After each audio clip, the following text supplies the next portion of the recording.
Hello Warren Hills and welcome to October from the Principal's Office. It's hard to believe that the month of September has flown by and we are about halfway through our first marking period. So here are the dates that you need for October 2019 here at Warren Hills Regional High School.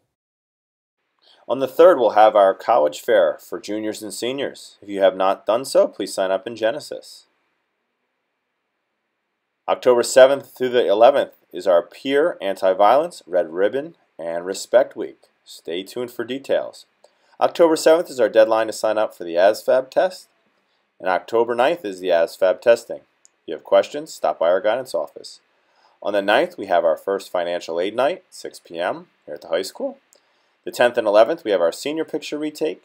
The 11th and 12th, we have our project graduation clothing drive. Great time to clean out those closets. October 14th is our school is closed for students. The 15th, we have our underclassmen picture retakes. The 16th is our PSAT testing. On the 17th, we have our PTSA meeting at 6:30 here at the high school library. Homecoming's coming up the 21st with the game on the 25th and our dance on the 26th. And on October 31st, we'll have our senior Halloween party.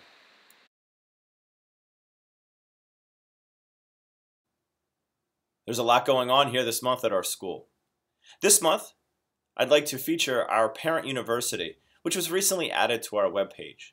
The goal of the Warren Hills Regional School District Parent University is to provide on-demand presentations and information about some of the policies and practices of the Warren Hills Regional School District.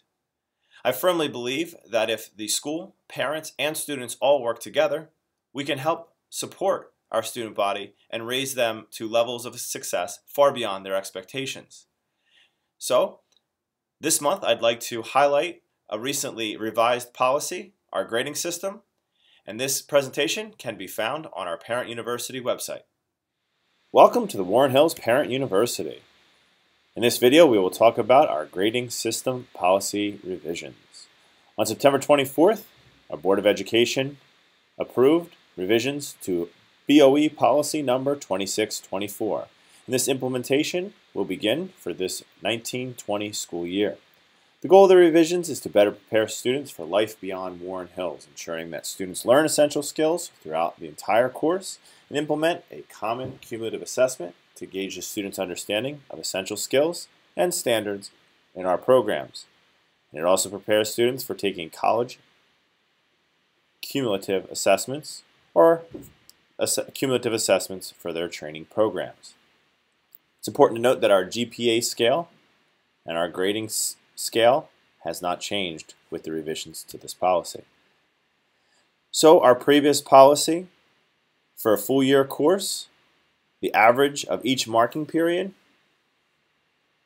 was the final grade, and for our semester course, the average of the 2 marking periods was the final grade. There was no midterms or finals, and the minimum grade of a 50 for any marking period.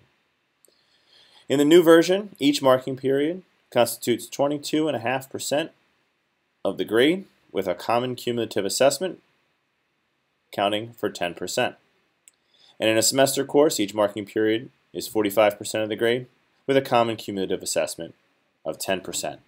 The minimum grade for marking periods 1 through 3 in a full year course and 1 marking period in a half year course is a 55, and we'll talk more about that on slide 5.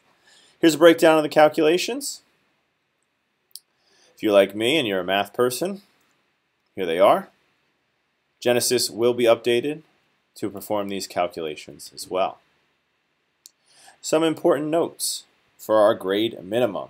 With our previous policy, the grade minimum was applicable to all 4 marking periods, and it was always put in place.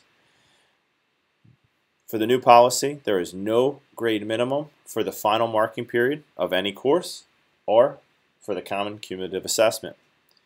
And the minimum grade is not guaranteed. If a below 55 grade is due to lack of effort, students will be given the opportunity to earn the minimum grade 1 time per course in accordance with the following. Key here is communication. Student progress will be monitored by our teachers and our guidance counselors. Parents will be notified of grades below 55 and a lack of effort in a course at the time of progress reports, and at the beginning of the marking period if the grade, at the end of the marking period if the grade falls below 55 after the progress reports. If grades are below 55 at progress report time or at the end of the marking period, the teacher, guidance counselor, supervisor, and building principal will develop a plan to give the student the opportunity to earn the grade. Students will be provided a one-time opportunity in marking periods 1, 2, or 3 to complete extra work to earn a grade of a 55. The additional work opportunity will not be available for marking period 4. The plan is presented to the student and the parent with the understanding that this is a one-time per course chance to ensure that the student has an opportunity to earn the minimum grade of a 55 and eventually the opportunity to go on and pass the course. The plan must be completed before the end of the next marking period and will be considered additional work. Students will not be exempt from any existing work if they're given this opportunity. And should the plan not be completed, the teacher will notify and discuss with the department supervisor and with the building principal, who will approve a grade that may be below the minimum grade of a 55. Any student who continues to show a lack of effort after completing the remediation plan will receive the grade, even if it is below a 55. And again, this is for marking periods 1, 2, and 3. This is not available for marking period 4. The system also implements a common cumulative assessment, or a CCA, and this will be developed in all courses, and it'll be consistent amongst classes in those courses. And for all courses, it'll calculate to 10% of the student's grade. The CCA will be developed in a way to ensure that students have the ability to demonstrate knowledge and understanding of the content presented in the course curriculum. All CCAs will be approved by department supervisor. Student progress on the CCA is monitored over time, and this is not a one-day assessment. So examples here may be projects, research papers, presentations.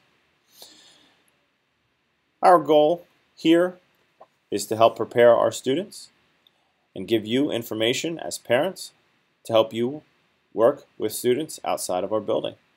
Thank you for watching, and as always, check back to our parent university for more videos and information to help keep you informed as a parent of the Warren Hills Regional School District. Thank you for watching from the Principal's Office, October 2019. I hope to see you at one of the events this month here at our school. And as always, I'm very proud to work with you and proud of our staff and students here at Warren Hills Regional High School. Let's have a great October.